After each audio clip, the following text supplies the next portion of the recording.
Hello అండి, అందరికీ నమస్కారం. ఈరోజు మనం ఈ వీడియోలో కరెంట్ అఫైర్స్లో భాగంగా కేంద్ర ఆర్థిక సర్వే 2024-25కి సంబంధించి చూద్దాము. సో వచ్చే ఏడాది వృద్ధి రేట్ వచ్చేసి 6.3 to 6.8.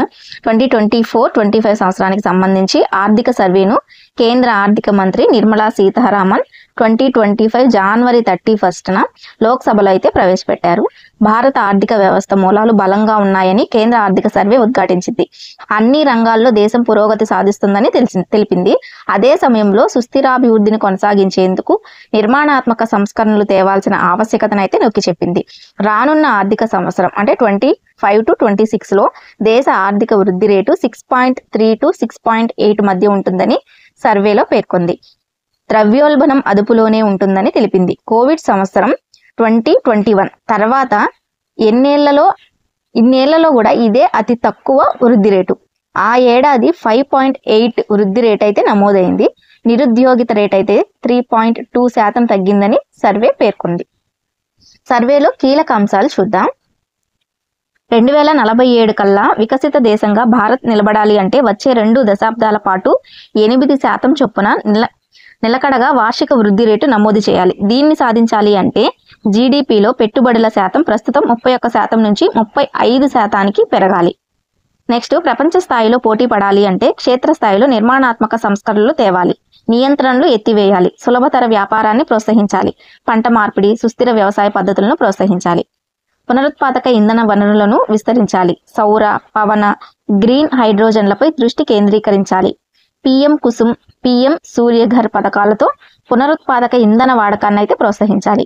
ఏఐ, డిజిటల్ టెక్నాలజీలకు అనుగుణంగా ఉద్యోగులు, కార్మికుల నైపుణ్యాలు ఎప్పటికప్పుడు మెరుగుపరచాలి. పని ప్రదేశంలో సంస్కరణలతో శ్రామిక జనాభాలో మహిళల పాత్ర పెరిగేలా చర్యలు తీసుకోవాలి. ఆరోగ్య, పరిశోధన, న్యాయ, విద్య, వ్యాపార రంగాల్లో రానున్న రోజుల్లో ఏఐ కీలక పాత్ర పోషించనుంది. తయారీ రంగాన్ని అభివృద్ధి చేసుకోవాలని, అదే సమయంలో కృత్రిమ మేధ, రోబోటిక్స్, బయోటెక్నాలజీ రంగాలపై భారీగా పెట్టుబడులు పెట్టాలి. ఈ గవర్నెన్స్ను, యూపీఐ, ఆధార్ తదితర డిజిటల్ మౌలిక వసతులను బలోపేతం చేయాలి. 5G నెట్వర్క్ను విస్తరించాలి. ఇందుకు ఏఐ, డేటా ఆధారిత విధాన నిర్ణయాలు తీసుకోవాలి. కౌలుదారుల సంక్షేమానికి సంబంధించి కేరళ ప్రభుత్వం వినూత్న విధానాన్ని అవలంబిస్తుంది. పేద రైతులకు, ముఖ్యంగా ఉద్యాన పంటల సాగుకు ఎంతో ప్రయోజనకరంగా ఉందని సామాజిక ఆర్థిక సర్వే 24-25 కేంద్రం వెల్లడించింది. భూ యజమానుల హక్కులకు భంగం వాటిల్లకుండా నీతి ఆయోగ్ 2016 సంవత్సరంలో మోడల్ అగ్రికల్చర్ ల్యాండ్ లీజింగ్ చట్టంతో పాటు ఆంధ్రప్రదేశ్, ఒడిశాలోను కౌలుదారుల చట్టాలను తెచ్చిన వాటితో పోలిస్తే కేరళ విధానం రైతులకు ప్రయోజనకరంగా ఉందని పేర్కొంది. లీజుకు తీసుకునే వారిలో 85% మంది తక్కువ ఆదాయ వర్గానికి చెందిన వారే ఉన్నారని తెలిపింది.